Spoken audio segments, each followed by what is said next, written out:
I should have really like written something for this. Hey, you guys. Um, it's me, Sluggy. Long time no see.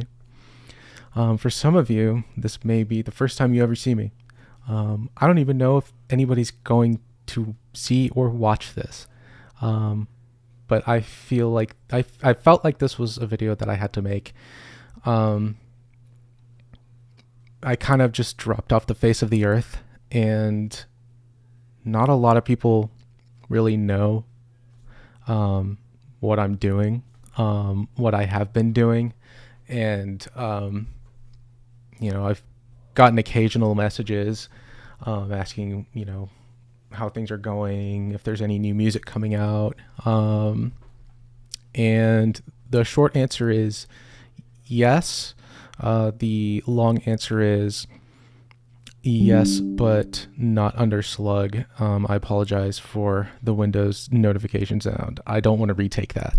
I want to backpedal a bit and kind of talk about what Slug was when I started the project. A little bit of background. I've been producing a very, very long time. And it's always been something that I've done like on the side on my own for fun, but it was never like something that I focused super hard on. So, a lot of my music was just me trying stuff out to see if things would sound good. I had no conceptual idea of how to clip properly, how to stereo image, what kind of compressors to use where and why. My understanding of equalization was also pretty weak. This was all, I've been self-taught from the beginning. I started producing when I was 10 years old on a questionably purchased copy of Reason 3 that my uncle got for me so that I could learn to play piano on an 88 key MIDI controller that he also gave me because my parents couldn't afford for a piano or a keyboard for me. So he had this and he wasn't using anymore. So he gave it to us so that I could learn piano. And, it did not take very long at all for 10-year-old me to sit down in front of Reason and figure out that I could do a lot more with this software than just play piano notes, right? There's, and we look back on it now and we'll say Reason 3 is pretty remedial, but at the time, that was pretty mind-blowing for me, right? That was pretty early on in the DAW world. I didn't even know it was called a DAW. And I was just messing around. And, I messed around with Reason 3 until I was like 18 years old. And then I upgraded to Reason 8. And then I upgraded from Reason 8 to Cubase. And then from Cubase to Ableton Live 10. And I am still on Ableton Live 10. Don't hate me. I just can't afford the new one. So what was Slug? Slug was kind of a major evolution in my production. My alias before Slug was Monster Infested, which was also another evolution in like the production, right? I feel like every time I go through like these major phases in like my level as a producer and like my knowledge and with the quality of work that I could put out, usually comes with a rebrand, I guess you could say. Slug was a pretty big step for me. That was kind of about the time that I realized that, I'm really into this dubstep thing and I really kind of want to focus on it. Like before then, I kind of messed around with like techno and trance and drum and bass and hardstyle. There was a lot of different styles that I had tried and I was messing around with to figure out, what I wanted to be. And Slug was kind of me like really solidifying like, yeah, dubstep is kind of the scene that I jive with the most when it comes to being a producer. Now, when I go through a rebrand like this, it's normally kind of just something I do for myself. Every time I've started a project as an artist, it's been for myself. And I think when I started Slug, the intent was to continue being myself. And at some point through the project, I kind of lost that. It's really easy as producers to look at other artists and producers and compare ourselves to them. And then when we perceive things that they may do on a technical level that is better than us, that we start to try to chase that. And at some point, I stopped being influenced by the people that I was listening to and looking up to, and I started trying to chase that. Whether it was for more clicks or whether it was for more listens, trying to come up with wacky titles for tracks and albums to try to get people's attention. Whether it came down to my sound design and actually trying to literally sound like other producers, albeit poorly, that is kind of what it turned into. And at some point down the line, I wasn't making sounds that I wanted to make or sounds that made me feel something. And I think this is a problem with the bass community as a whole. There's a lot of people who sound the same and a lot of people who strive to sound the same. And there's not as many people trying to push the envelope and be creative and aggressive and different. And it's a lot of people playing it safe and seeing how other people are successful and then trying to emulate that success. And I was becoming that. And it was taking the fun away from the production for me.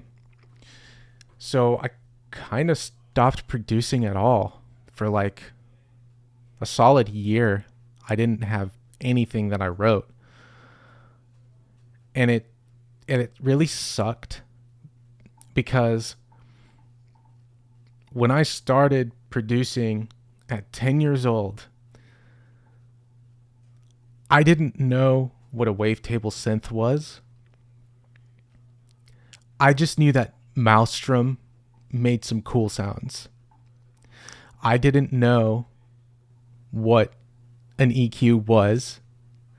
I just knew that if I turned the right side up more and the left side up more, it sounded better. I didn't know what a phaser was. I just knew that it sounded cool when it put it on stuff. And it was that discovery and learning these things that I couldn't necessarily quantify scientifically why things would sound a certain way and why things would sound good a certain way. That magic was what kept me going, and that's what was so interesting about it. And when you stop discovering and you stop growing, you lose the magic. It becomes a chore. It's just a thing you do. And it's not necessarily a thing you love because you're doing something that somebody else loves. Basically, you're trying to sound like somebody else. And I think my final EP as Slug kind of encapsulates that, because I had a friend of mine tell me that it was basically Sudden Death, Getter, and Dubloads had a baby. And on one hand, it was really flattering. And on another hand, without missing a beat, I was compared to 3 other artists that, while I did look up to them, it wasn't like, that's Slug and that sounds like Slug and nobody else. It was like, oh, that's Slug. That sounds like 3 other people off the top of my head. So I really had to like stop and think, like, what am I doing here? What is this for? And not only was the sound design a rather unfortunate component of that release and something that started getting me to like reflect on myself as an artist. This is something that I've not wanted to address, that I've justified to myself that I've not had to address this because I don't really have that much of a following. And I don't think that's really fair, because it's something that weighs on me very frequently, that I think about a lot. And that is the album cover for the Bad Milk EP.